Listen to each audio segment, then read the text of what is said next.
Hi, welcome back to the channel. Today we're going to go into a real case. These are real people. These are real numbers. These are Canadians just like you. I've obviously changed their names for their own privacy, but I wanted to highlight this case in particular today because it's all about the RRSP meltdown. And in this particular case, and you'll see this in a minute, it's a very exaggerated case of an RRSP meltdown, so it does an exaggerated job of showing the impact that it can have. We're also going to look at the trade-off that an RRSP meltdown has in your early years, so let's get into it.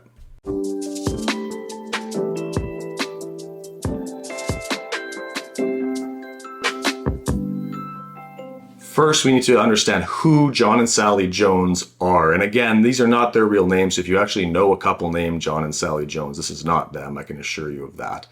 So here's the breakdown of their actual assets. And you'll notice a couple of things right away.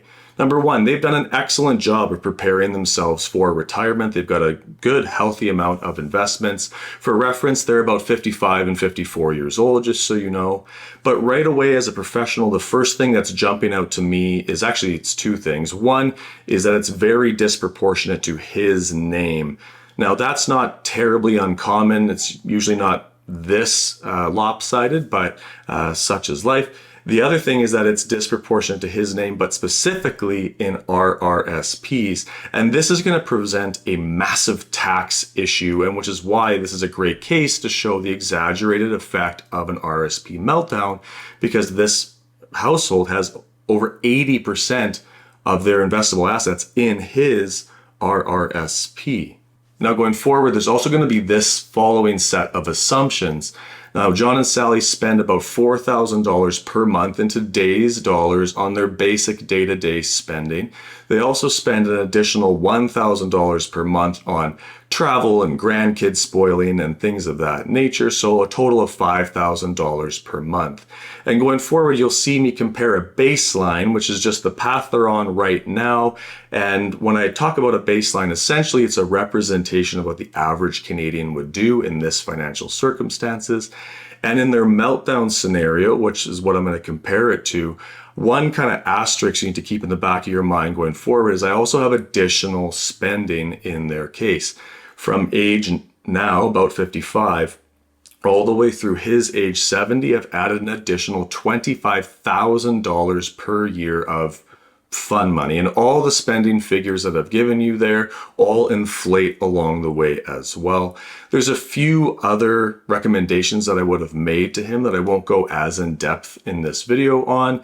Most of them are completely logical if you think about an aggressive RRSP meltdown, a CPP delay, an OAS delay, things of that nature, which usually go hand in hand with the meltdown. Now, one extra piece to the recommendation I didn't mention before is that with the meltdown, because these clients are so young, it doesn't really take the full impact of what it could be until he turns 65.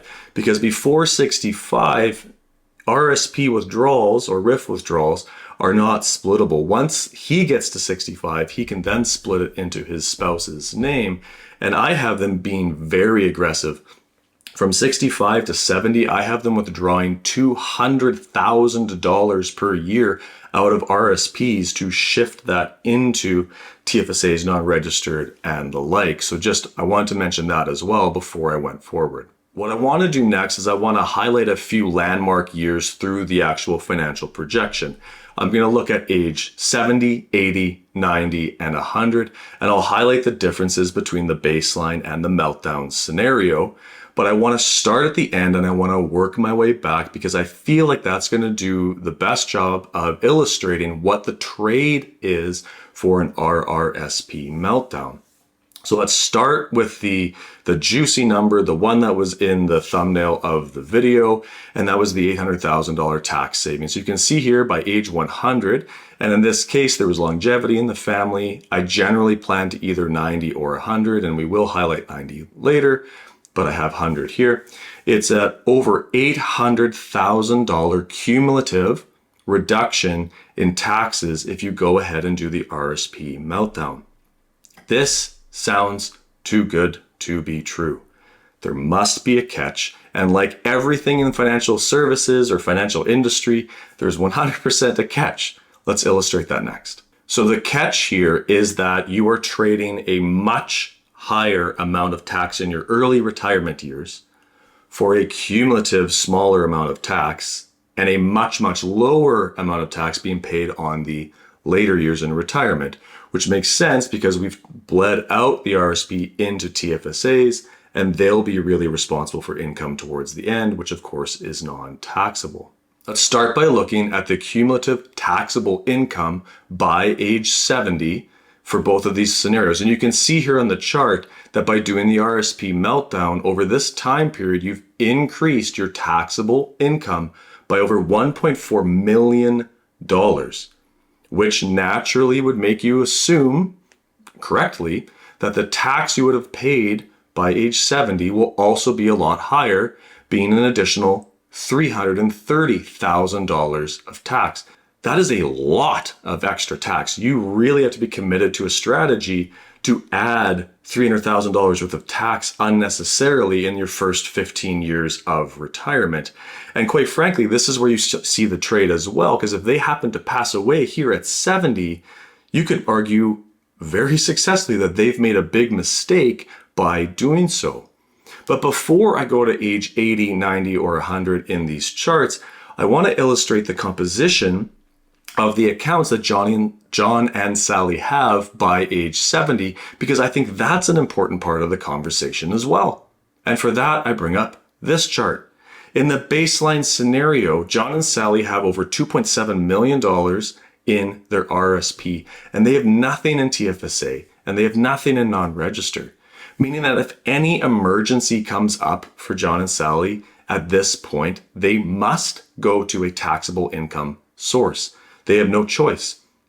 So even if they're in a high tax bracket, even if their RIF minimums are being forced and pushing them into a high tax bracket and they're paying a high average tax, they have to push even higher into that because they would have no flexibility. Whereas in the RRSP meltdown scenario, you can see the breakdown here is a lot more even. You'll notice they have about $800,000 less of investable assets, which is obviously not perfect. We would like to keep that as high as possible. But you can see in the chart as well, it's a lot more efficient if they happen to pass away. So the estate would actually have more. So the estate would actually get more if they happen to die. If an emergency came up, they'd have TFSA and non-registered assets to lean on, which would not affect their taxes either at all in the case of the TFSA or as severely in the case as the non-registered. And one more reminder, they've spent an extra $400,000 on themselves in this time period, or their grandkids, however they want to actually spend their money. I shouldn't put that on them. But I think this is a way better composition.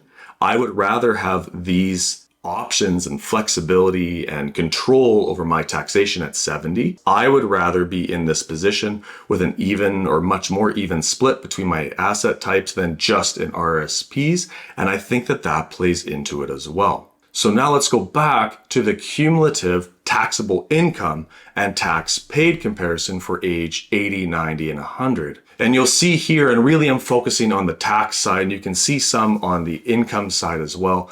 But on the tax side, even at age 80, the meltdown scenario is more tax that they've paid. By age 90, it's $330,000 advantaged to them by doing the RRSP meltdown. At 100, we've already talked about, that's over $800,000.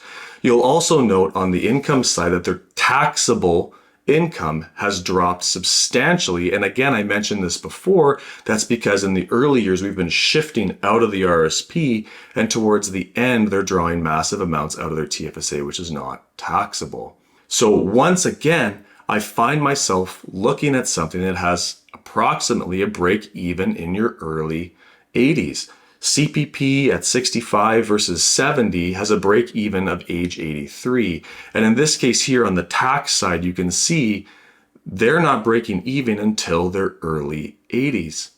Which leads me to what the real question becomes when it looks at an RRSP meltdown, whether I'm looking at CPP timing or OAS timing or withdrawal order or whatever it is. And the real question is, when are you going to die? And the reality is no one can answer that question. So because we can't answer that question, we have to plan for the worst. And when we're planning for the worst in a mathematical model, which is all a financial plan really is, the worst in the model is a long, prosperous, beautiful life. Because if you retired at 55, like John and Sally did here, and lived to 60, financial planning is a breeze. There's only 5 years to go with. But what if they live longer than they anticipate? That's what we plan for. We also try to make sure that we're finding a balance where you're enjoying your retirement and living your best life, traveling, spoiling grandkids, all of those different things. But we also want to make sure we're planning for the worst. So if it's time for me to review your financial plan to see whether or not an RRSP meltdown makes sense for your particular case, there'll be a link in the description down below that'll come directly to me. I'd be happy to talk. Until next time, keep planning.